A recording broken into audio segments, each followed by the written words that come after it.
Chapter 10. Dragging along and thinking of all the dreadful things that had happened, John had walked about halfway home when he heard the cheery voice of his father. "Hello, hello!" called Mr. Midas, crossing over from the other side of the street. He was on his way home from the station. "You left the party rather early, didn't you?" "What?" Mr. Midas had just seen the patches and streaks of chocolate that were drying on John's face and on his clothes. "Good gracious," he said. "No wonder you left the party early. How did that happen?" John burst into tears. It had all been so awful, but now he could tell his father about his terrible day. He stopped crying and only sniffed a little now, and then as he told the whole story about taking the coin to the candy store, about buying the box that had turned out to only have one chocolate in it, about the toothpaste, about breakfast, the gloves, the silver dollar, the pencil, the lunch, the trumpet, and finally, the apple ducking water. "You mean to tell me they really all turned to chocolate?" Mr. Midas asked. "You sure you didn't imagine some of this?" "Oh, no," John assured him.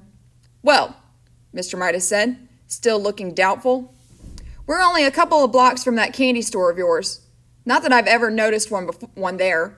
Suppose we stroll over and ask the man whether his chocolates always do strange things to people." "It's on the next corner," John said, recognizing some of the houses on the side street.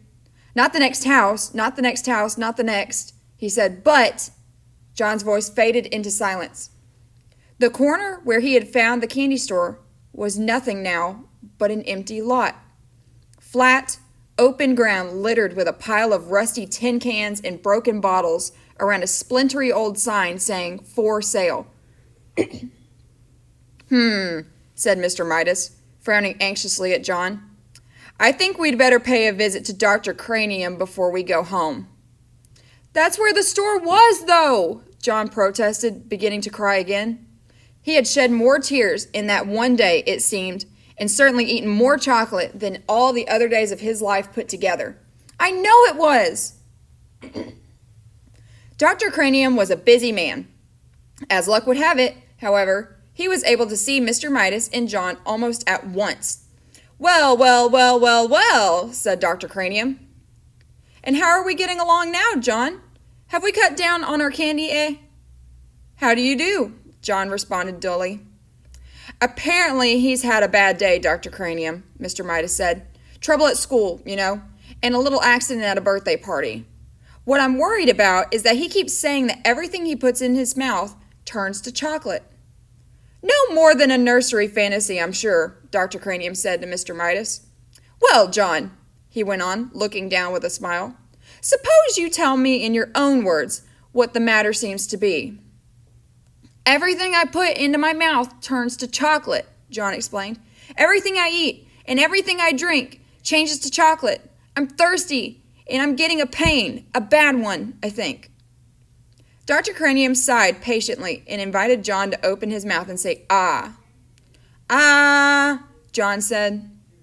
Dr. Cranium peered into John's mouth briefly and gave a low whistle of surprise.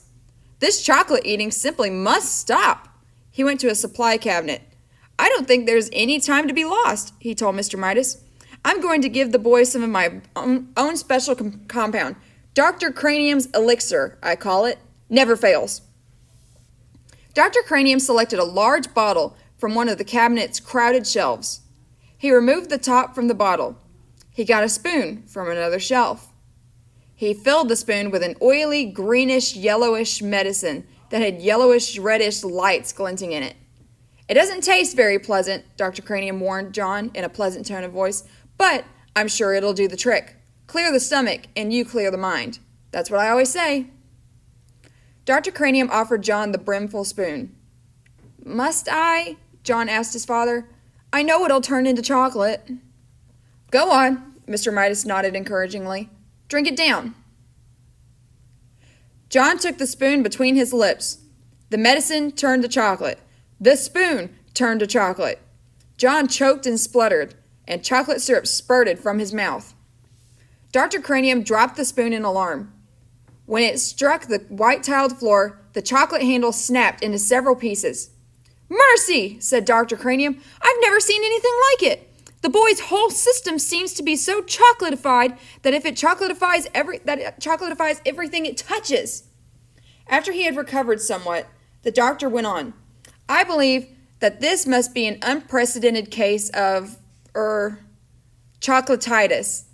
I shall call it Cranium's disease. I shall want to make an exhaustive study of the child. I think John has had enough excitement for one day.